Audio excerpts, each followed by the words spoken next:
Selamat pagi, Bapak, Ibu, saudara-saudari yang dikasihi Tuhan.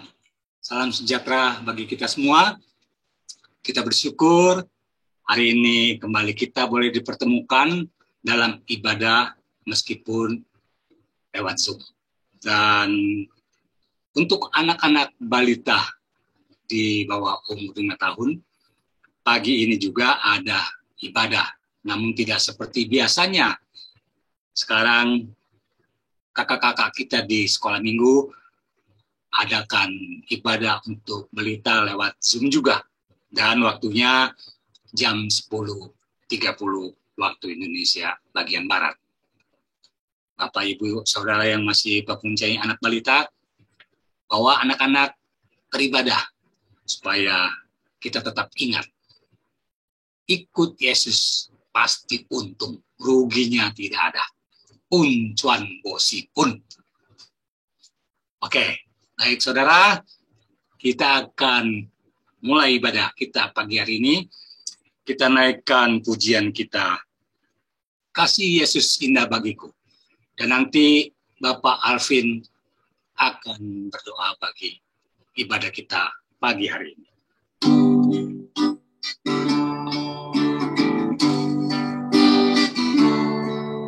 Kasih Yesus indah dalam hidupku, menghiasi hati dan jiwaku. Tak dapat hidup tanpa kasih-Mu, Tuhan. Pegang tanganku sepanjang jalanku. Kasih Yesus indah dalam hidupku, menghiasi hati dan jiwaku. Tak dapat hidup tanpa kasih-Mu, Tuhan. Pegang tanganku sepanjang jalanku. Kasih Yesus mengalir dalamku, seperti sungai yang tak pernah kering. Kasih Yesus membebat hatiku, dalam kasih-Mu ku merasa teduh.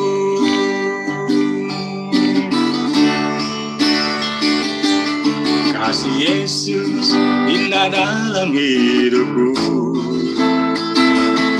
menghiasi hati dan jiwaku.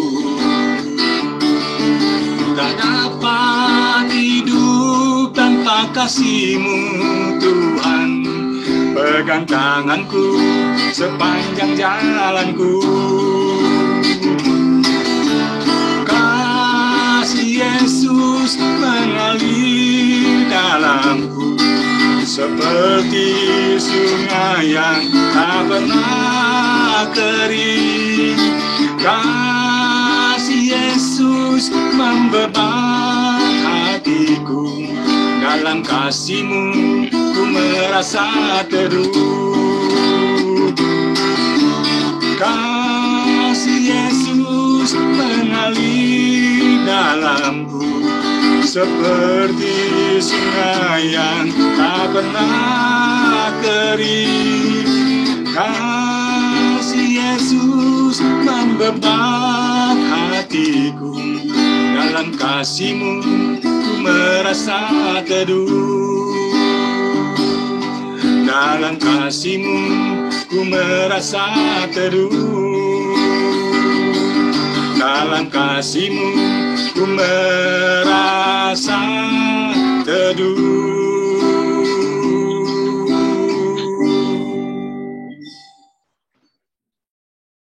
Mari saudara-saudara kita berdoa. Bapa kami dalam surga, kembali kami datang ke hadirat-Mu. Mengucap syukur, terima kasih penyertaan pada kami. Dan sepekan sepanjang minggu ini, Tuhan sudah memberkati kami dengan berkat rohani, materi, jasmani, dan materi. Kesehatan, kehidupan, kesembuhan yang Tuhan sudah berikan buat kami semua.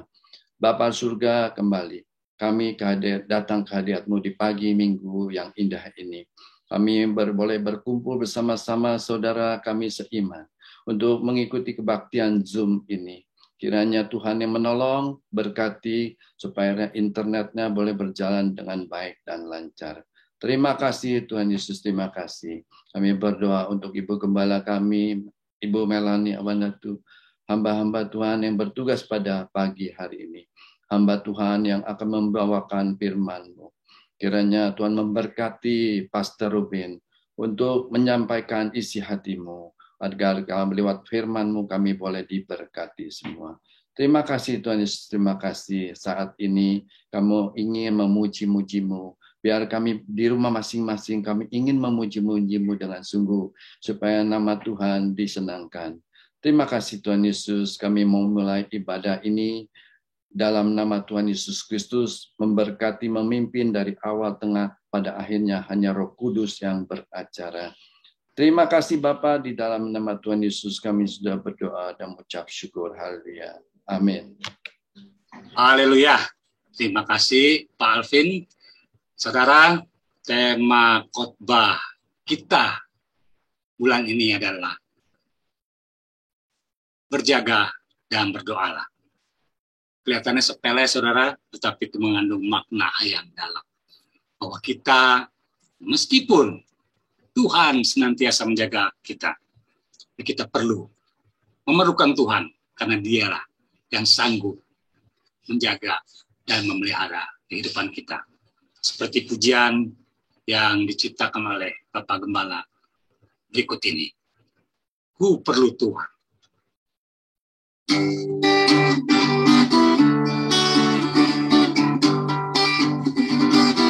Ku perlu Tuhan di tiap langkahku, melewati jalan yang berduri, menjagaku di tempat berbatu. Tuhan tinggal sertaku setiap hari. Mari Tuhan besertaku di semua jalan dan tiap waktu. Percobaan mau mengganggu, mari Tuhan besertaku.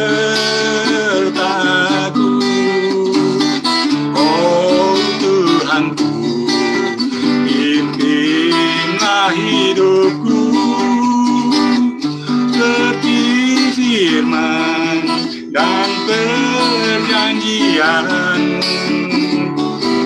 Baik aku dekat kepadamu, di sisimu selalu, oh Tuhanku. Mari Tuhan besertaku di semua jalan dan tiap waktu. Percobaan mau mengganggu, mari Tuhan besertaku. Segala pujuk dunia yang semu, kesusahan menindih selalu. Ku merasa sentosa selamanya dengan Yesus sampai masuk surga. Mari Tuhan besertaku di semua jalan dan tiap waktu. cobaan mau mengganggu, mari Tuhan besertaku. Mari Tuhan besertaku. Mari Tuhan besertaku.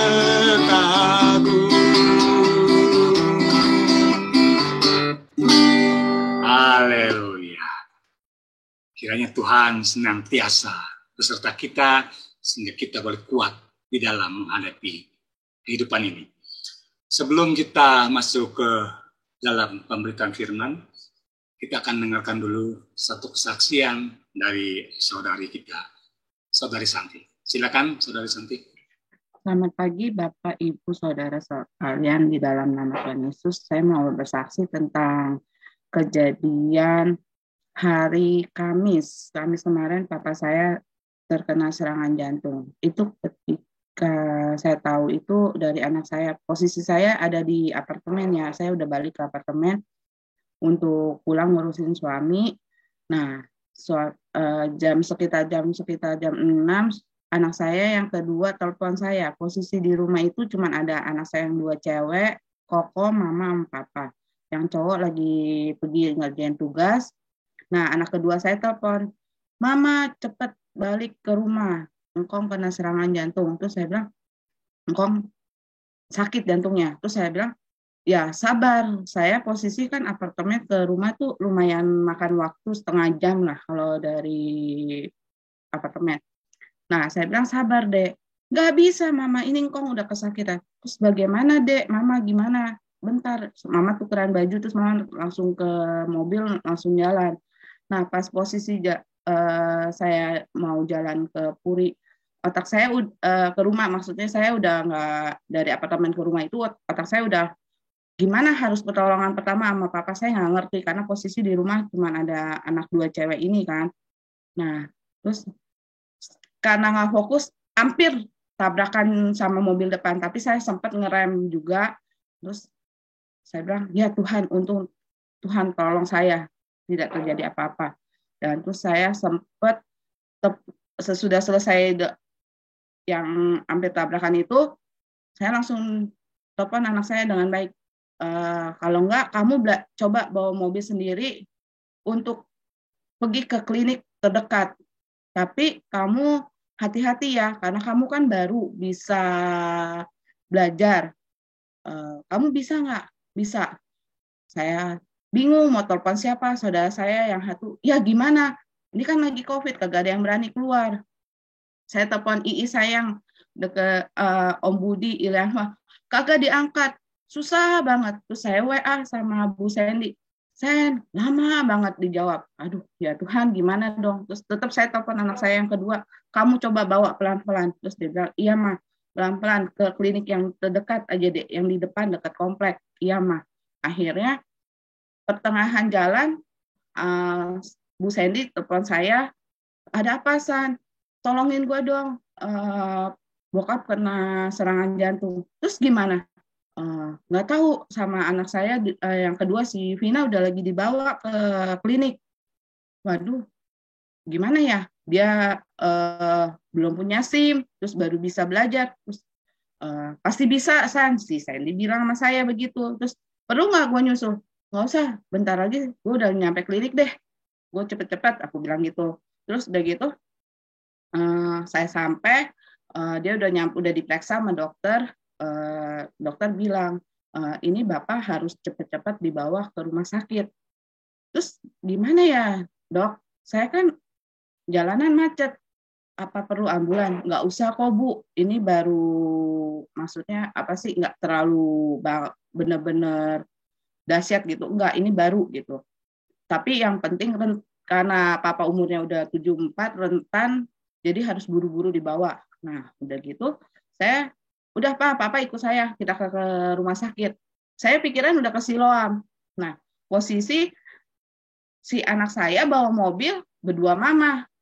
Nah, ini baru bisa juga si yang kedua kan. Saya juga jadi bingung. Satu mobil dia berdua doang. Kalau ada apa-apa, bingung juga kan. Terus saya bilang sama papa masih bisa bertahan nggak? Masih kuat nggak? Udah sih, udah nggak apa-apa. Pak, gimana kalau kita ikutin mereka dulu, Pak? Soalnya Santi takut sama si anak saya ini karena dia kan baru bisa. Ya udah, terus saya ikutin. Pas sampai gang, saya udah dalam gang komplek, saya bablas aja udah deh. Saya telepon sama saudara saya, gue kalau ke Siloam macet jam segini kemana ya? Terus kata Bu Sandy saya tanya Bu Sandy, kata Bu Sandy, kan dekat Green Lake ada rumah sakit baru dibangun tuh San, udah jadi, coba ke Mandaya aja, siapa tahu bisa pertolongan pertama. Akhirnya sampai di sana saya berteriak, saya bilang, Suster, Sapam tolong saya, angkat papa saya karena dia kena serangan jantung. Akhirnya dia digotong, terus mobil saya lepasin, untung saya pakai rem tangan sama diprein ya, untuk inget itu. Terus langsung Sapam ambil tindakan, ambil mobilnya, saya ngurusin ikut masuk ke dalam UGD, udah papa ditangani, saya disuruh keluar. Ibu rapid test antigen dulu. Terus saya bilang, kok saya juga perlu sih, kan udah COVID udah turun ya. Terus katanya, perlu Bu, karena sekarang kan banyak COVID, jadi saya harus antigen. Oh ya udah. Saya bilang, ya Tuhan gimana saya ya, kalau sampai terjadi COVID kan saya nggak bisa jagain papa saya. Terus akhirnya saya coba tes, terus hasilnya negatif, puji Tuhan. Nah, ketemu dokter, kata dokter, apa sih, jantung koroner ya. Terus saya bilang, kok bisa Dok? Iya, kakinya bengkak. Terus ternyata dari sementara kita lihat dulu serangan jantung ini dari apa. Satu, keluhannya dia sakit di dada. Pas di EKG bagus, tapi hasil darahnya itu musimnya normalnya 14, dia 28. Nah, udah gitu, udah Bu, ini benar-benar sakit jantung. Akhirnya sampai malam 2:30 tuh saya di rumah sakit ngurusin papa, masuk ke ruang HCU dulu.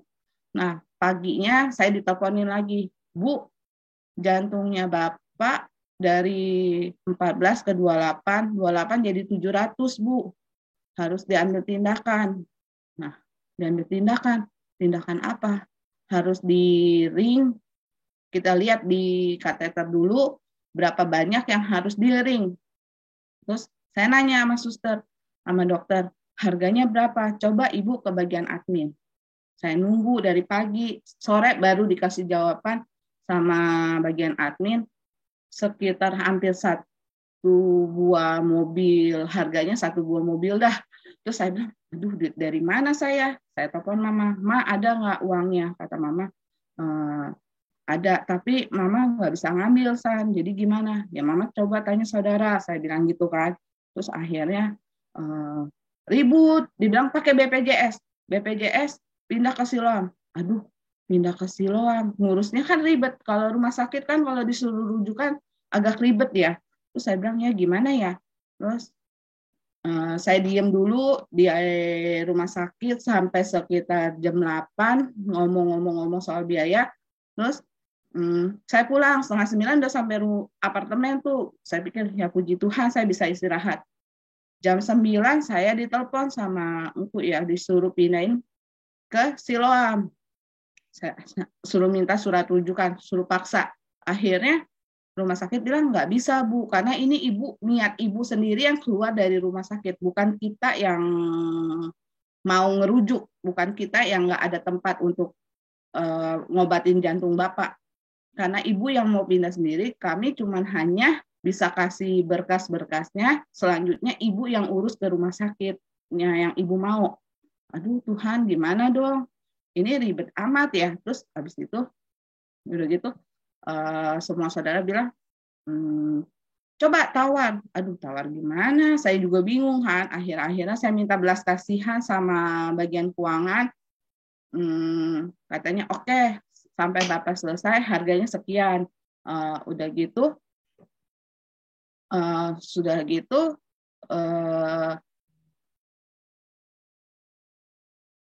udah akhirnya besokan kemarin tuh di kateter ketemu dokter jantung bilang, kita kateter dulu, nanti sebelum sharing, saya panggil keluarganya untuk melihat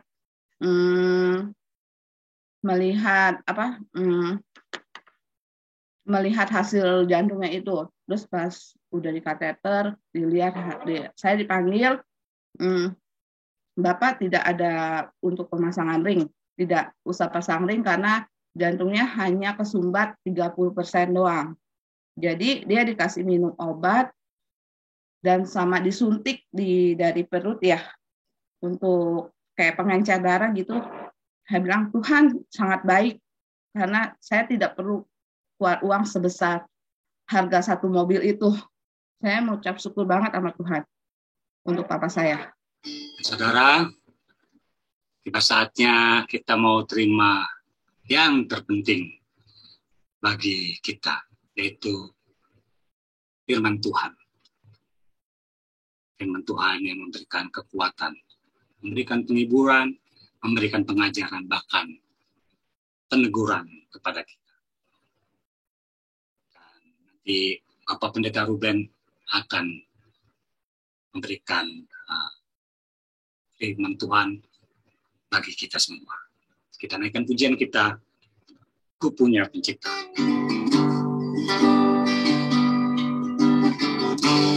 Ku punya pencipta, Dia bentuk hatiku sebelum dunia ada. Aku di tangannya. Ku punya Bapa, sebutku miliknya. Dia tak tinggalkanku kemana ku pergi. Tahu namaku, Dia tahu pikiranku, Dia tahu air mataku, dan dengar doaku.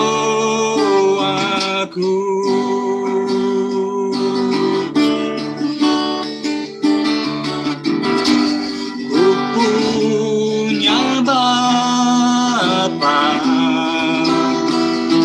sebutku miliknya. Dia tak tinggalkanku kemana ku pergi. Tahu namaku, Dia tahu pikiranku, Dia tahu air mataku, dan dengar doaku, dan dengar doaku.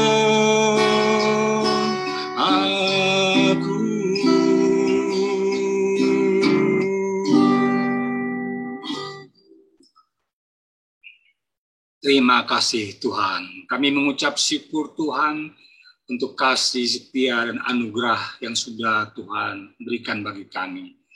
Terlebih-lebih kami boleh menyebut Engkau Bapa. Bapa yang baik, yang senantiasa menjaga, memelihara kehidupan kami lewat firman-firman Bapa. Sebentar Tuhan, kami akan mendengarkan firman yang akan dibawakan oleh hamba-Mu, Bapak Pendeta Ruben. Berkati dia Tuhan, urapi dia dengan kuasa Roh Kudus-Mu, agar apa yang diberitakannya menjadi kekuatan, menjadi berkat bagi kami. Dalam nama Tuhan Yesus, kami alaskan doa ini. Haleluya. Amin. Haleluya. Puji Tuhan, selamat pagi, selamat kita bertemu dalam kasih Tuhan kita Yesus Kristus. Berterima kasih karena Tuhan begitu baik bagi kita. Kita semua kuat, kita semua sehat hanya oleh kemurahan Tuhan. Saya berterima kasih juga kepada Ibu Gembala kita yang memberikan saya kesempatan untuk melayani jemaat AMS pada pagi hari ini. Tema besar yang diambil oleh Ibu Gembala kita pada sepanjang bulan ini adalah berjaga dan berdoa. Kita buka Alkitab kita di dalam Injil Lukas pasal 21 ayat 36. Injil Lukas pasal 21 ayat 36. Saya baca dalam nama Tuhan Yesus Kristus.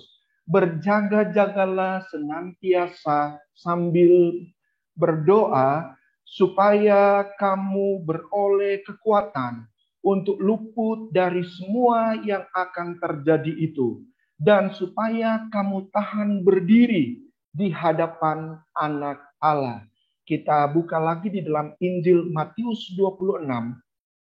Matius 26 ayat 41. Matius 26 ayat 41 bunyinya begini. Berjaga-jagalah dan berdoalah supaya kamu jangan jatuh ke dalam pencobaan. Roh memang penurut, tetapi daging lemah. Ini adalah kata-kata yang diucapkan oleh Tuhan Yesus Kristus kepada murid-muridnya. Lukas 21 ayat 36 berbicara tentang berjaga-jaga di akhir zaman. Karena Tuhan akan datang kedua kali.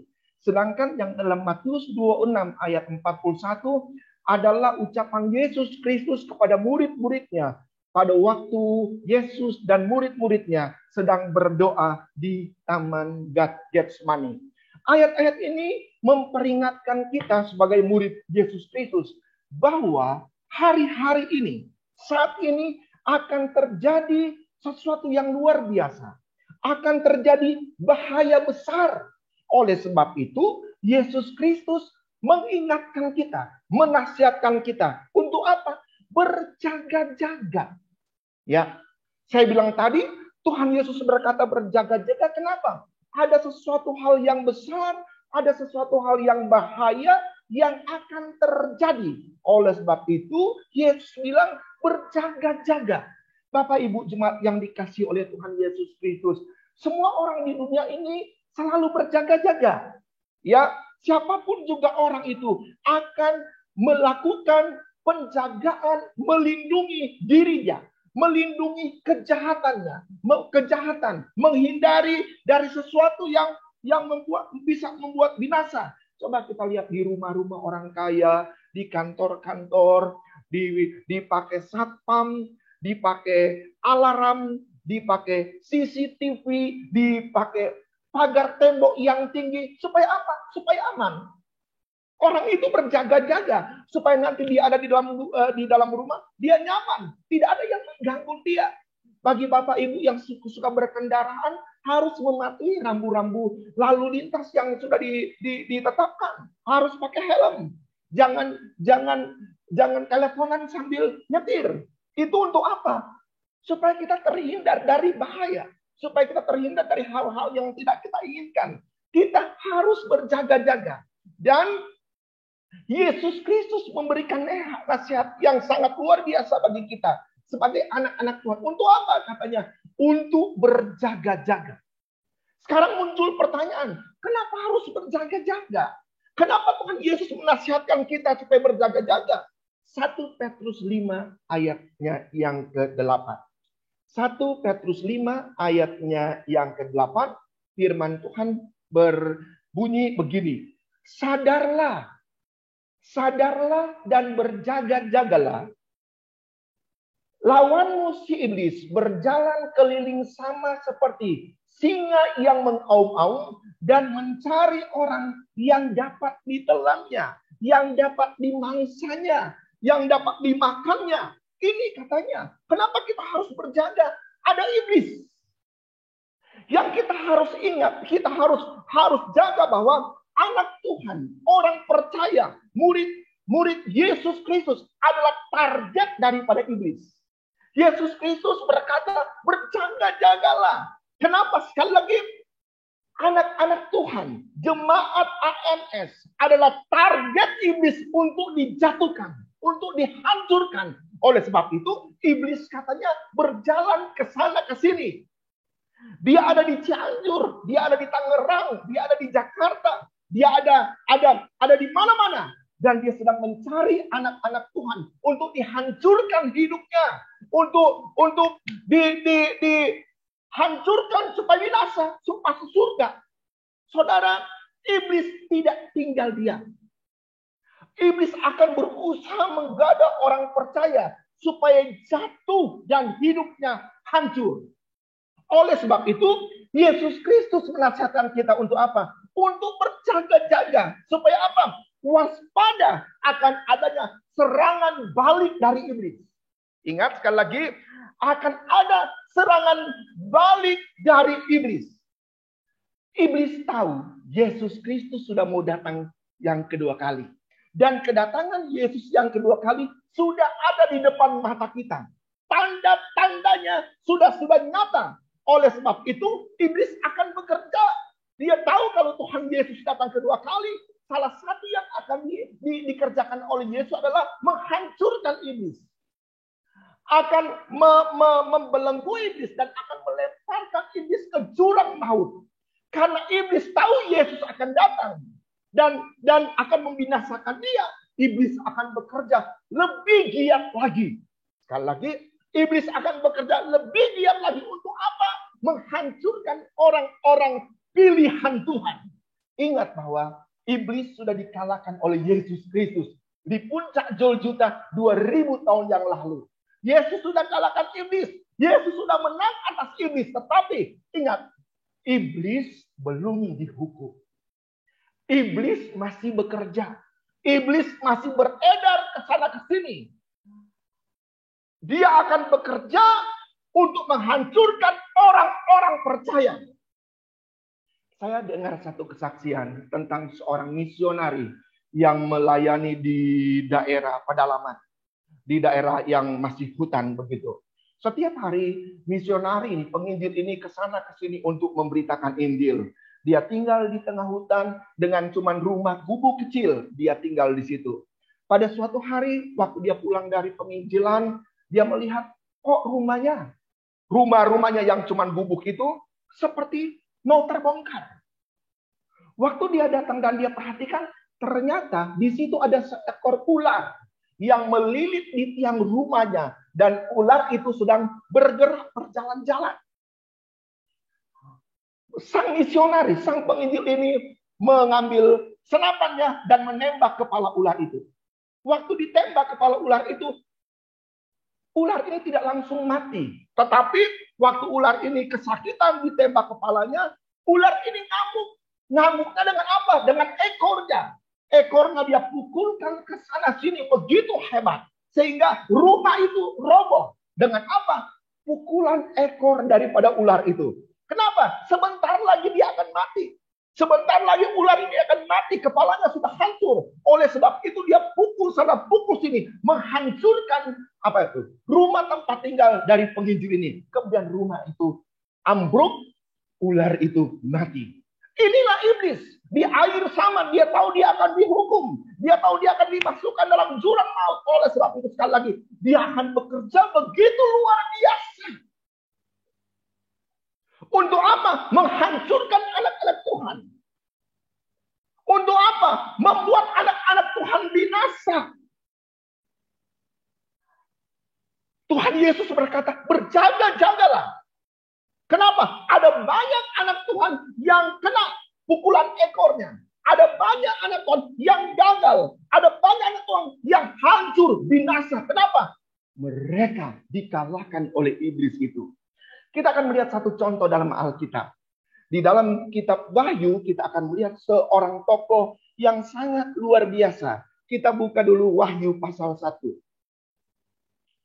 Wahyu pasal 1.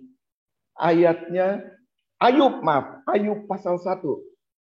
Kita akan melihat Alkitab kita di dalam Wahyu pasal 1 ayat 1 sampai 3. Alkitab menulis begini. Ada seorang laki-laki di tanah Uz bernama Ayub. Orang itu saleh dan jujur. Ia takut akan Allah dan menjauhi kejahatan. Ia mendapat 7 anak laki-laki dan 3 anak perempuan. Ia memiliki 7.000 ekor kambing domba, 3.000 ekor unta, 500 pasang lembu, 500 keledai betina, dan budak-budak dalam jumlah yang sangat besar. Sehingga orang itu adalah yang terkaya dari semua orang di sebelah timur. Ini adalah kesaksian Alkitab loh. Kesaksian Alkitab tentang seorang yang bernama Ayub. Katanya firman Tuhan, dia itu orang yang setia. Dia itu apa? Orang yang takut akan Tuhan. Dia itu diberkati dengan kekayaan yang diberikan perinci oleh Alkitab. Kalau Alkitab yang mencatat, Alkitab yang memberikan kesaksian, tidak mungkin Alkitab berbohong. Dia berbicara apa adanya. Dan inilah kondisi Ayub. Dia seorang yang saleh. Dia seorang yang takut akan Tuhan. Dia diberkati oleh Tuhan luar biasa. Dan pada ayat selanjutnya, pada ayatnya yang ke-6 dikatakan di sana, pada suatu hari datanglah anak-anak Allah menghadap Tuhan, dan di antara mereka datanglah juga iblis. Anak-anak Allah yang dimaksudkan oleh Alkitab adalah malaikat-malaikat. Malaikat-malaikat Tuhan menghadap Tuhan di surga. Dan iblis juga ikut dengan malaikat-malaikat ini menghadap Tuhan di surga. Kemudian terjadilah percakapan antara iblis dengan Allah. Allah bilang, iblis, dari mana engkau? Iblis jawab, aku dari keliling-keliling. Aku dari jalan-jalan. Aku dari keliling-keliling. Saudara bisa melihat. Tadi 1 Petrus pasal 1 dikatakan, iblis itu seperti singa yang kesana kemari. Mengaum-aum. Ingin mencari mangsanya. Sekarang iblis naik turun ke surga loh. Waktu Allah tanya, dari mana engkau? Dari kelalang keliling. Iblis ada di mana-mana. Sama seperti Yesus. Dia ada di Cianjur. Dia ada di Jakarta. Dia ada di Tangerang. Dia ada dekat dengan pendeta Henry Kaum juga. Iblis ada di mana-mana. Ke surga aja dia bisa loh. Ke surga dia bisa masuk ketemu dengan Allah di sana. Di surga. Dan bisa bercakap-cakap di sana. Dan Tuhan bilang, dari mana engkau? Saya dari kelalang keliling. Apakah engkau melihat hambaku Ayub? Lihat. Lihat katanya. Engkau lihat dia baik-baik. Ya, dia baik-baik. Kenapa? Karena, nih iblis bilang nih. Karena engkau yang memagar dia. Engkau yang melindungi dia. Sampai Ayub itu dalam keadaan yang baik-baik.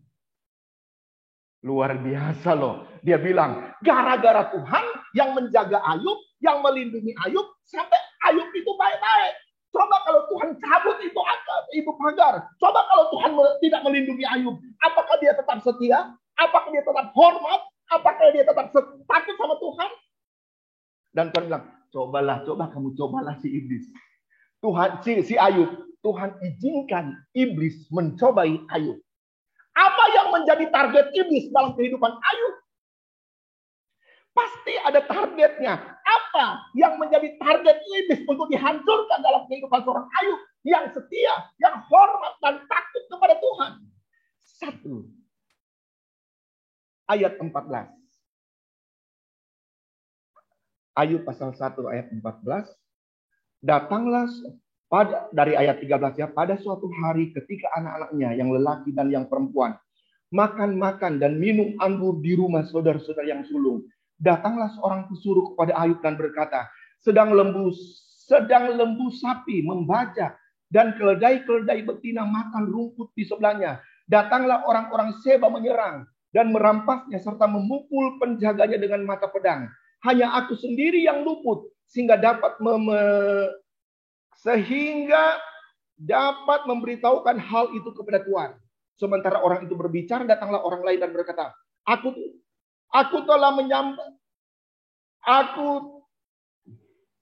Sementara orang itu berbicara, datanglah orang lain dan berkata, api telah menyambar dari langit dan membakar serta memakan habis kambing domba dan penjaga-penjaga. Hanya aku sendiri yang luput sehingga dapat memberitahukan hal itu padamu. Saudara bisa melihat bahwa Ayub dengan kekayaan ternaknya, kambing domba. Ada apa? Domba di sana, ada unta di sana, dan dalam satu waktu habis, dirampok dan terbakar. Saudara bisa melihat bahwa target iblis menghancurkan Ayub melalui apa? Melalui kekayaannya. Melalui apa? Melalui usahanya. Melalui apa? Pekerjaannya. Pada waktu itu seorang dikatakan kaya kalau dia punya ternak yang banyak. Tadi sudah disebutkan oleh Alkitab, Ayub mempunyai ternak yang begitu banyak.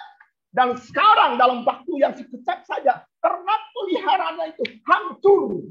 Dirampok, dibakar-bakar semua. Yang menjadi sasaran utama iblis untuk menghancurkan Ayub adalah hartanya. Adalah pekerjaannya, adalah usahanya. Dan ini juga yang harus kita hati-hati. Kita harus berjaga. Kenapa? Sasaran iblis untuk dihancurkan dalam kehidupan anak-anak Tuhan, umat Tuhan adalah apa? Usahanya. Pekerjaannya. Kekayaannya. Itu adalah target iblis. Untuk apa? Membuat anak-anak Tuhan miskin. Alkitab berkata, Yesus datang untuk membawa hidup dan hidup dalam kelimpahan. Sedangkan iblis datang untuk apa? Membunuh dan membinasakan. Oleh sebab itu, pesan firman Tuhan pagi hari ini, khusus untuk jemaat AMS Jakarta, berjaga-jagalah. Berjaga-jagalah. Om Henry Kaung adalah sasaran iblis. Adalah target iblis untuk apa? Dihancurkan. Hati-hati Om Henry. Om Hendrik itu teman angkatan saya waktu sekolah. Sekali lagi, target iblis adalah menghancurkan kekayaan, menghancurkan usaha, menghancurkan pekerjaan Tuhan. Biar apa? Pekerjaan. Biar apa? Miskin, melarat, telanjang. Hati-hati orang yang punya usaha baik. Hati-hati dengan orang yang punya pekerjaan baik. Iblis sedang kesana kesini. Iblis sedang mengintai itu. Dan iblis ingin menghancurkan itu. Jaga. Semua yang Tuhan berikan kepada kita. Jaga baik-baik. Tadi yang menjadi sasaran iblis apa? Kekayaan, harta, usaha, pekerjaan. Sasaran yang kedua adalah apa? Dia menghancurkan, di situ ada apa? Ada lembu sapi, ada kambing domba. Lembu sapi, kambing domba adalah hewan-hewan yang dipakai untuk apa? Untuk persembahan kepada Allah. Ingat, sejak Adam dan Hawa jatuh di dalam dosa, domba adalah binatang yang dipakai oleh Tuhan untuk dikulitin, mengganti pakaian dari daun ara yang dibuat oleh Adam dan Hawa. Sekarang diganti dengan kulit daripada domba. Kemudian kita melihat Kain dan Habel mempersembahkan korban kepada Tuhan. Selanjutnya kita melihat tokoh-tokoh Alkitab mempersembahkan korban kepada Tuhan. Apa yang dipersembahkan? Lembu sapi, kambing domba. Jadi apa yang mau dihancurkan oleh iblis? Biar Ayub tidak punya lagi hewan, tidak punya kambing domba, tidak punya lembu sapi. Untuk apa? Untuk dibuat ibadah, untuk dipersembahkan kepada Tuhan. Zaman itu mempersembahkan korban. Ibadah adalah dengan jalan apa? Mempersembahkan korban. Sekarang hewan-hewan itu habis, tidak ada lagi. Jadi sasaran iblis untuk dihancurkan adalah apa? Ibadah anak-anak Tuhan. Kebaktian kita mau dihancurkan oleh iblis. Tidak usah ke gereja. Tidak usah bersekutu. Tetapi Tuhan kan sudah mengantisipasi. Dengan kuasa Tuhan yang luar biasa, gereja ditutup, tidak kebaktian di gereja selama hampir 2 tahun. Tetapi Tuhan sudah mempersiapkan apa? Zoom. Tuhan sudah mempersiapkan nih ibadah online lewat internet. Iblis tidak bisa menghancurkan ibadah kita. Kenapa? Tuhan sudah mengantisipasi. Haleluya, puji Tuhan. Haleluya, haleluya. Oleh sebab itu sekali lagi, puji Tuhan. Kalau masih bisa beribadah lewat Zoom, iblis tidak berhasil. Dia tidak bisa menghancurkan ibadah kita. Dia tidak bisa memutus hubungan kita dengan Tuhan. Kenapa? Ada Zoom, puji Tuhan. Ada Zoom. Biar Zoom Tuhan ada di sini. Haleluya, haleluya. Orang lain sudah tidak ke gereja, nggak ikut Zoom. Betul-betul apa? Hancur ibadahnya. Dan itu adalah target iblis.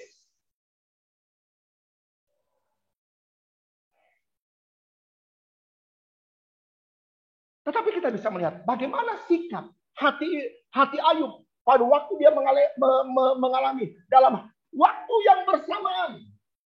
Kekayaannya dihancurkan. Ibadahnya dihancurkan oleh iblis. Persembahan dia tidak bisa berikan lagi kepada Tuhan yang terbaik. Sikap hati daripada Ayub adalah ayat 22. Firman Tuhan berkata,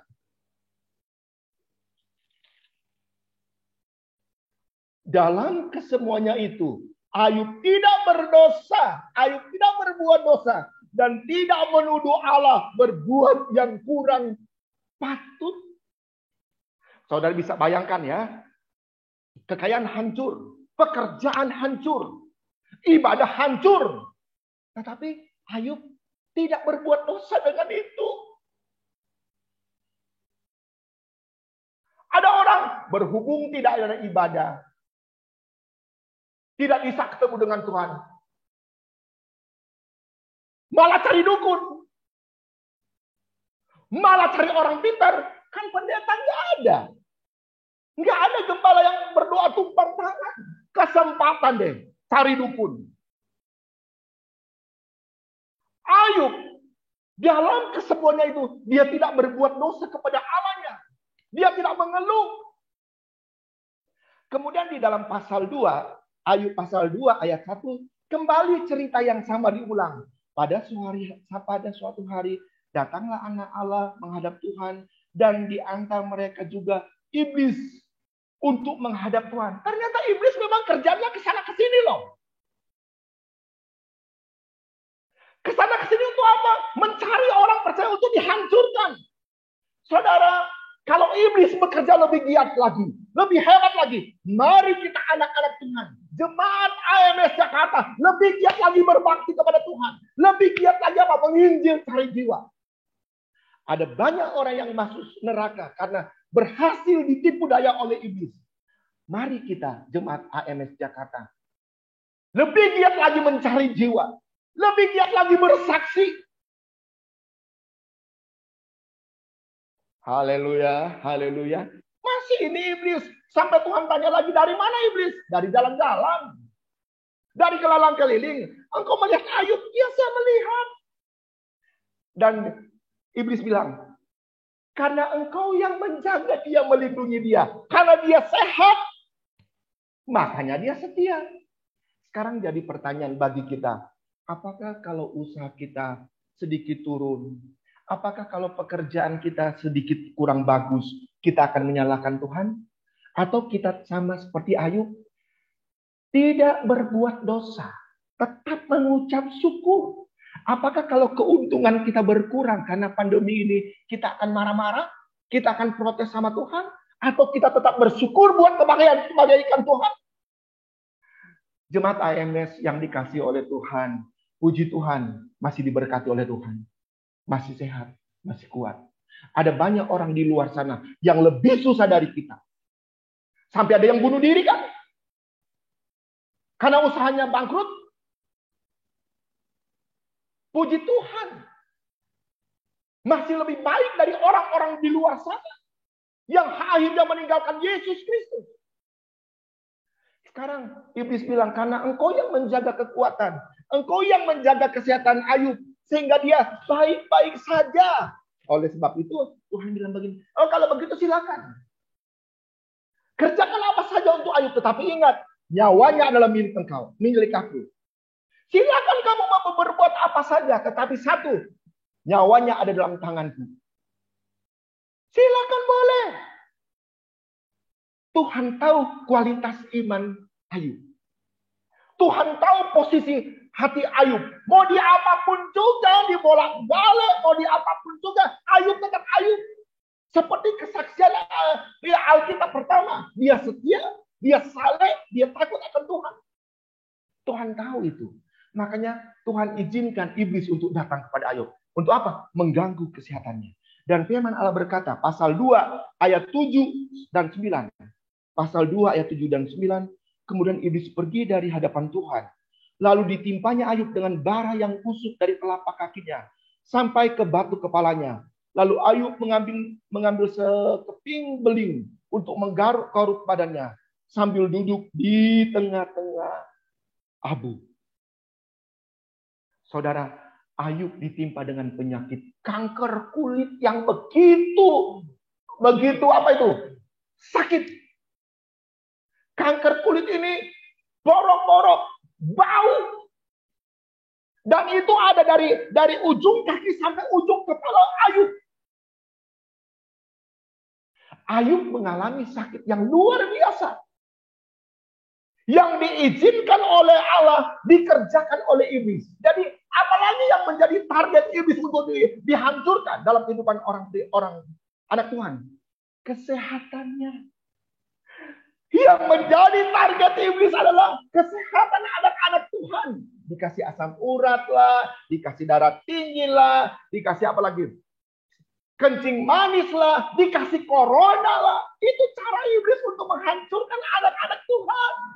Tetapi Tuhan berkata, boleh dia sakit. Boleh Om Henry kena corona. Boleh saya kena corona. Tetapi maaf ya, hidup saya Tuhan punya.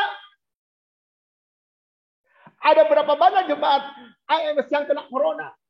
Tetapi corona itu tidak bisa menghancurkan iman kita kepada Tuhan.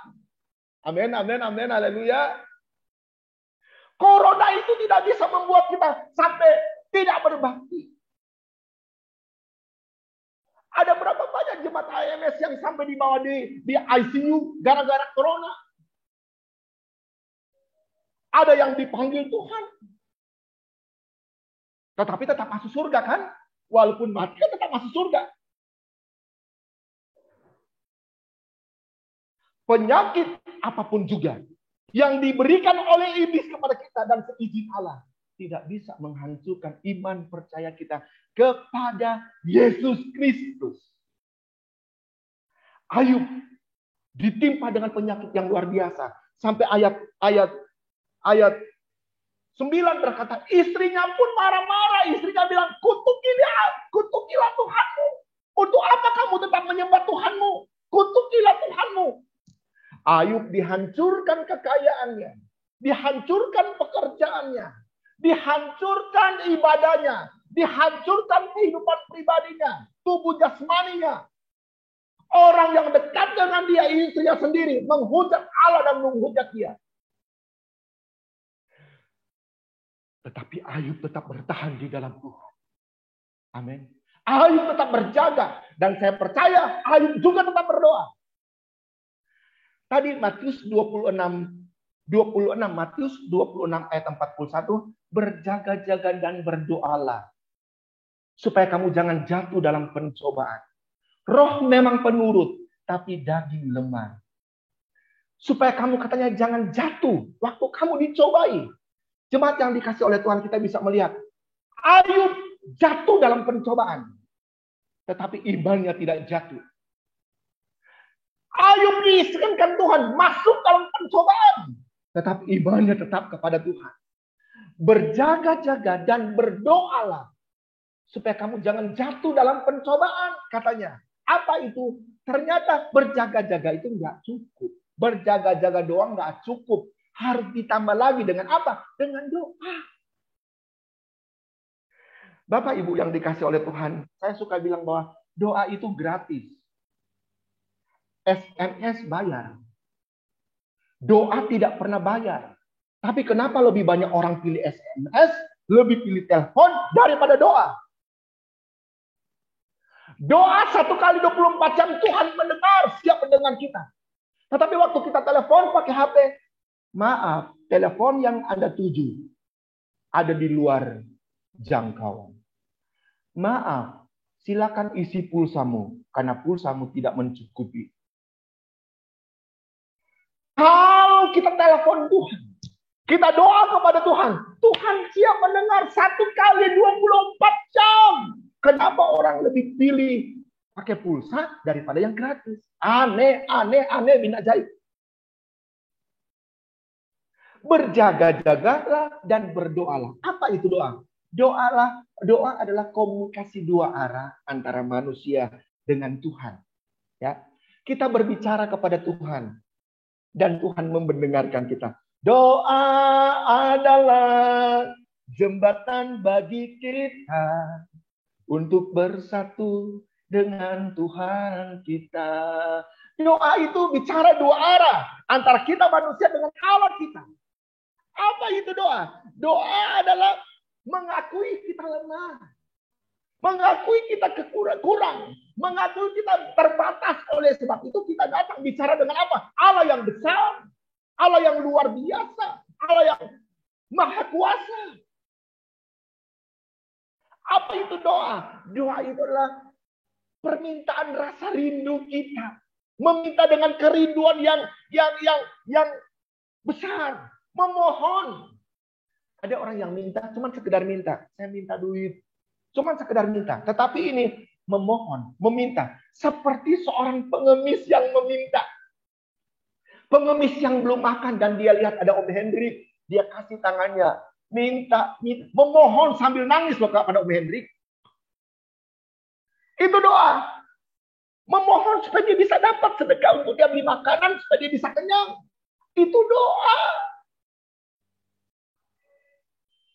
Dan Tuhan bilang, berjaga-jagalah dan berdoalah biar kamu tidak jatuh dalam pencobaan. Saya tahu kita juga akan mengalami pencobaan yang diberikan oleh iblis. Tetapi saya juga tahu kita akan diberikan kemenangan oleh Tuhan Yesus Kristus. Kenapa? Kita lebih daripada pemenang. Ayub dicobai, tapi dia bertahan dalam pencobaan itu. Dan saya percaya Roh Kudus yang heran, Roh Kudus yang luar biasa akan memberikan kita kemampuan, memberikan kita kesanggupan untuk menghadapi pencobaan itu. Malah kita bisa masuk dalam pencobaan itu. Kita keluar lagi, keluar sebagai seorang pemenang. Bukan pecundang, bukan orang yang kalah. Haleluya, haleluya, haleluya. Puji Tuhan, Tuhan Yesus memberkati kita semua. Amin. Kita akan berdoa. Sebelum kita berdoa, kita nyanyikan satu pujian dulu ya. Peganglah tanganku Roh Kudus.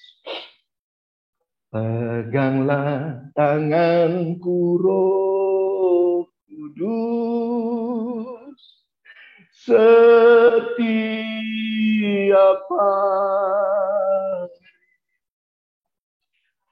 ku tak dapat jalan sendiri tanpa Roh. Bawalah diriku kepada segala kebenaran, agar ku tidak tersesat mengikuti jalanmu. Jemaat AMS, mari bersama-sama kita berdoa. Puji dan syukur kami naikkan kepada Engkau Tuhan, buat kebenaran firman Tuhan yang sudah kami dengar pada pagi hari ini. Kami tahu Tuhan ada bahaya besar yang di depan kami, yang datang sebelum Engkau datang kedua kali. Tapi kami percaya Tuhan akan memberikan kami kekuatan, memberikan kami kemampuan untuk bertahan dalam situasi, keadaan apapun juga. Oleh sebab itu Tuhan, seperti firman-Mu, berjaga dan berdoa. Kami pun ingin berjaga-jaga dan berdoa. Supaya bila saatnya ada kesusahan besar, ada pencobaan besar yang datang kepada kami, kami percaya kami akan keluar sebagai pemenang. Terima kasih buat jemaat AMS yang sudah mendengarkan firman-Mu. Kami percaya Roh Kudus bekerja di dalam hati mereka. menghidupkan firman yang sudah didengar pada pagi hari. Dalam nama Tuhan Yesus Kristus kami sudah berdoa dan ucap syukur. Haleluya, puji Tuhan. Amin, amin, amin. Haleluya. Haleluya. Atas nama Ibu Gembala, Penatua, Wakil Gembala, dan Jemaat AMS, diucapkan terima kasih kepada Bapak Pendeta Ruben. Kiranya Tuhan memberkati pekerjaan pelayanan Bapak dimanapun Bapak melayani. Tambah-tambahkan hikmat, marifat dari surga, agar kepada Tuhan semakin bertambah. Terima kasih Pak Ruben, Tuhan memberkati. Dan saudara, kita akan dengarkan pengumuman yang akan disampaikan oleh Bapak Gunadi. Silakan, Gun. Terima kasih Pak Setiadi. Selamat pagi saudara-saudara kasih dalam Tuhan Yesus Kristus. Beberapa pengumuman mau saya sampaikan pada pagi hari ini. Yang pertama, minggu depan kita akan bertemu kembali di dalam ibadah doa Bidstone jam 8.15 dan juga dengan ibadah jam 9. Selanjutnya untuk saudara-saudara yang ingin didoakan atau ingin memberikan kesaksian dapat menghubungi Ibu Fungling atau Ibu Lingling di nomor handphone yang tertera. Mohon informasi disampaikan paling lambat hari Sabtu. Selanjutnya, seperti tadi juga telah disampaikan oleh Pak Setiadi, mulai minggu ini untuk sekolah minggu itu diadakan secara live melalui ibadah Zoom yang dimulai jam 10.30. Dan guru-guru memberi pesan untuk adik-adik mempersiapkan untuk persiapan aktivitasnya nanti adalah kertas HVS, kertas origami, lem dan gunting, pensil warna, dan spidol. Untuk linknya, Bapak Ibu bisa mencatat atau join di meeting ID-nya seperti tertera pada layar screen dengan passcode-nya. Dan untuk informasi lebih lanjut bisa menghubungi Ibu Heni dan Ibu Sandy. Semoga dengan ibadah melalui Zoom bisa lebih interaktif dan ibadahnya bisa lanjut setelah ibadah dari ibadah raya ini, nanti bisa lanjut dengan sekolah minggu.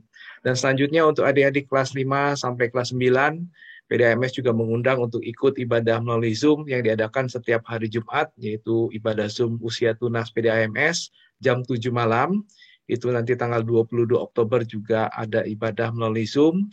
Untuk informasi lebih lanjut bisa menghubungi Ibu Sandy atau Ibu Mary di nomor handphone yang tertera. Selanjutnya untuk dewasa muda PDAMS, kami juga mengundang untuk tiap minggu, yaitu setiap hari Sabtu jam 7:30 malam untuk ibadah melalui Zoom. Itu ibadah sharing bersama dipimpin langsung oleh Bapak Pendeta Nemo Bahari. Dan untuk informasi lebih lanjut bisa menghubungi Ibu Fungling atau Ibu Lingling di nomor handphone yang tertera. Selanjutnya untuk hari Selasa, PDAMS juga mengundang untuk seluruh jemaat PDAMS khususnya yang hadir pada ibadah pada pagi hari ini. Seperti tadi juga telah diingatkan kembali oleh Bapak Pendeta Ruben untuk selalu berjaga dan yang terpenting juga berdoa. Mari kita bersama-sama berdoa jam 7:30 malam, itu Bidstone malam, tanggal 19 Oktober. Untuk informasi lebih lanjut bisa menghubungi Ibu Fungling atau Ibu Lingling di nomor handphone yang tertera. Dan selanjutnya, tadi juga telah disampaikan untuk tema bulan Oktober ini adalah berjaga dan berdoa. Mari kita doakan tema yang telah diberikan oleh Ibu Gembala ini menjadi rema, menjadi kekuatan, menjadi penghiburan, dan juga pengingat bagi kita untuk selalu berjaga dan berdoa. Selanjutnya untuk jemaat yang ingin memberikan persembahan atau kolekte, bisa mentransfer ke rekening Yayasan Kabar Baik Cianjur di nomor rekening BCA yang tertera pada screen. Kami atas nama Ibu Gembala, Yayasan Kabar Baik mengucapkan terima kasih atas persembahan yang telah saudara-saudara berikan kepada Yayasan Kabar Baik Cianjur. Kiranya Tuhan membalas lipat kali ganda. Tuhan Yesus memberkati. Sekian pengumuman, saya kembalikan kepada Pak Setiadi. Dan saudara, kita sudah di penghujung ibadah kita. Mari kita akan naikkan pujian kita, El Shaddai. Nanti Bapak Pendeta Ruben akan tutup ibadah kita ini dengan doa berkat. El Shaddai, El Shaddai. El Shaddai, El Shaddai, Allah Maha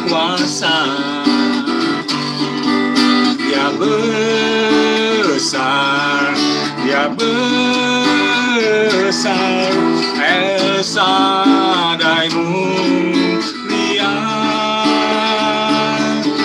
El Shaddai, El Shaddai, Allah Maha Kuasa. Berkatnya melimpah, El Shaddai. Berkatnya melimpah,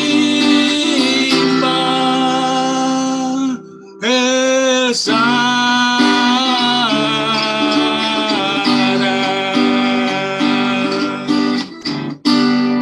Mari bersama-sama kita berdoa. Tuhan Yesus, Bapa yang baik, puji hormat, terima kasih kami naikkan pada Engkau. Karena pada hari yang indah ini, pada hari yang diberkati ini, kami umat-umat Tuhan, hamba-hamba Tuhan, bisa memuji, mengagungkan, mendengarkan firman Tuhan. Kami hamba-hamba Tuhan bersama dengan umat-umat Tuhan, menyatukan hati kami berdoa khusus untuk Ibu Gembala kami, Ibu Pendeta Melani Awandatu, yang hari ini tidak bersama-sama dengan kami. Dimanapun juga dia pergi berada hari ini, Allah menyertai dia dengan memberikan kekuatan, kesehatan, memberikan suka damai sejahtera dari Tuhan. Dimanapun dia pergi, dia menjadi alat, menjadi berkat untuk kemuliaan dan kebesaran nama Tuhan. Kembalikan Ibu Gembala kami di Cianjur dalam keadaan yang baik, untuk kembali melayani semua anak-anak, semua umat-umat yang Tuhan sudah percayakan kepada dia. Anak-anak, mantu, cucu, Bapak Pendeta Revi Awandatu, istri anak mereka. Tuhan jadikan keluarganya berkat. Jadikan hamba-Mu alat yang heran di tangan-Mu. Ada banyak jiwa dibenangkan. Ada banyak jiwa diselamatkan melalui pelayanan Bapak Pendeta Revi Awandatu. Nama Tuhan ditinggikan dan dimuliakan. Hikmat dari Tuhan, urapan dari Tuhan. Tuhan karuniakan kepada hamba-Mu. Keluarga Bapak Nemo Bahari, istri, anak-anak mereka. Tuhan kami taruhkan dalam tangan Tuhan.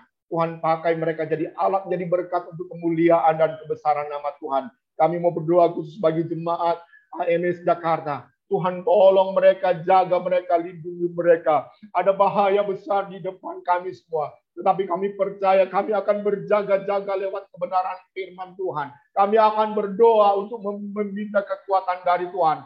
Oleh sebab itu Tuhan lindungi semua anak-anak Tuhan di AMS Cianjur. Berkati usaha mereka, mereka yang menjadi pengusaha, menjadi pedagang, karyawan, guru, anggota TNI Polri. Jadikan mereka berkat di tengah-tengah pekerjaan mereka. Nama Tuhan diagungkan, nama Tuhan dimuliakan. Kalau ada anak-anak Tuhan yang saat ini sedang sakit apapun juga, mereka ada di rumah ataupun di rumah sakit. Kami mau berdoa, tangan-Mu yang berkuasa, Tuhan ulurkan menjamah. Mereka semua dipulihkan, disembuhkan. Nama Tuhan diagungkan, nama Tuhan dimuliakan. Terima kasih Bapa yang baik. Pertemukan kembali umat-umat Tuhan bersama dengan hamba-hamba Tuhan. Minggu yang akan datang. Terima kasih. Terpuji Engkau kekal selamanya. Dalam nama Tuhan Yesus kami akhiri ibadah pada hari ini. Dalam nama Tuhan Yesus Kristus, Tuhan dan Juru Selamat yang hidup. Haleluya. Puji Tuhan. Haleluya.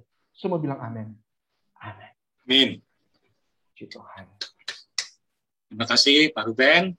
Dan saudara, demikian ibadah kita sudah selesai. Tuhan Yesus berkati. Saya pamit, selamat siang.